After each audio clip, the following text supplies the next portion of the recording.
యువగలం ఓ చారిత్రాత్మక పాదయాత్రగా మాజీ మంత్రి కాల్వ శ్రీనివాసులు అభివర్ణించారు. ప్రభుత్వ అడ్డంకులు అధిగమించి 3000 కిలోమీటర్లకు పైగా పాదయాత్ర చేసిన లోకేష్కు సర్వత్రా అభినందనలు వెల్లువెత్తుతున్నాయని అన్నారు. టీడీపీ జాతీయ ప్రధాన కార్యదర్శి లోకేష్ చేపట్టిన యువగలం పాదయాత్ర ప్రజల నుంచి మంచి స్పందన వచ్చిందని అన్నారు.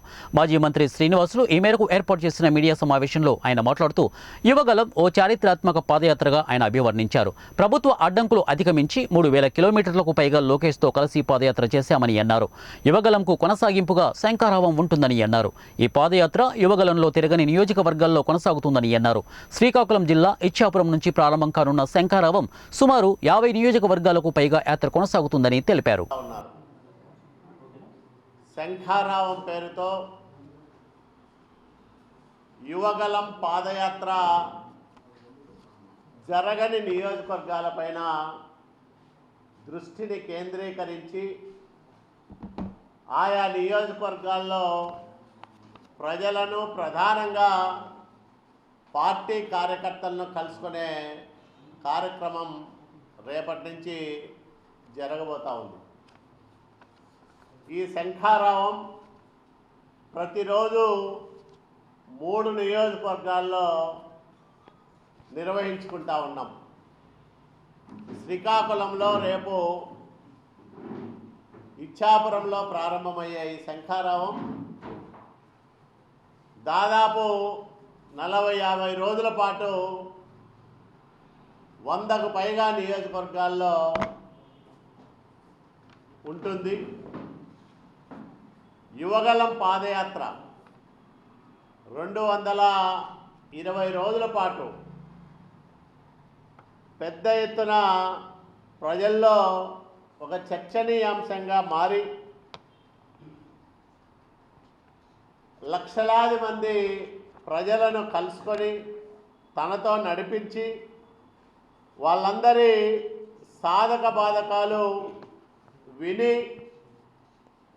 300 పైచిలుకు కిలోమీటర్లు కొనసాగిన యువగలం సమకాలీన రాజకీయ ఉద్యమాల్లో ఒక సరికొత్త అధ్యాయంగా మనం చూడవచ్చు.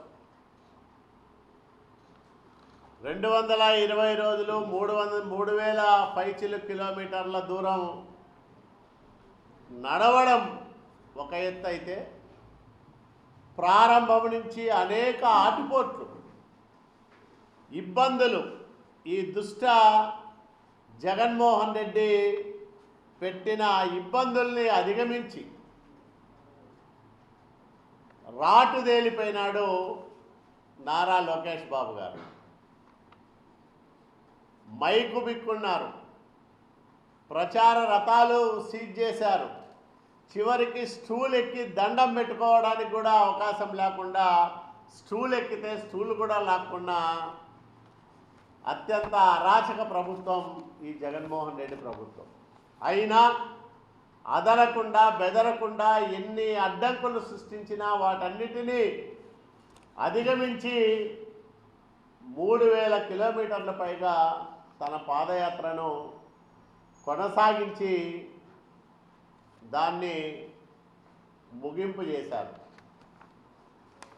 అయితే పాదయాత్రలోనే శ్రీకాకుళం వరకు నడవాలనుకున్న చంద్రబాబు నాయుడు గారి అక్రమ అరెస్టు నేపథ్యంలో కొంతకాలం విరామం ప్రకటించి తర్వాత దాన్ని ముగించి మరో రూపంలో కార్యకర్తలను ప్రజలను కలుసుకోవాలని భావించి ఆ రెండో కార్యక్రమంగా ఈ శంఖారావాన్ని రేపటి నుంచి ప్రారంభం చేస్తూ ఉన్నారు నారా లోకేష్ బాబు గారు. ఒక యువ నాయకుడు పార్టీలో దశాబ్దానికి పైగా తన సేవలు అందించి ప్రత్యక్షంగా పరోక్షంగా పార్టీకి అండగా నిలబడి తర్వాత ప్రభుత్వంలో మంత్రిగా చేరి ఏ రాష్ట్ర మంత్రి తీసుకోనన్ని అవార్డులు కేంద్రంతో తీసుకొని 2 భిన్నమైన శాఖలను సమర్థంగా నిర్వహించి ఒకవైపు ఐటీ, మరోవైపు పంచాయతీరాజ్ రెండిటికి ఎక్కడ పోలికుండదు, పొంతనుండదు. కానీ భిన్నమైన శాఖలను సమర్థంగా నిర్వహించిన నాయకుడు నారా లోకేష్ బాబు గారు. కాబట్టి మేము ప్రజలకు, ముఖ్యంగా పార్టీ కార్యకర్తలందరికీ కూడా విజ్ఞప్తి చేస్తూ ఉన్నాం.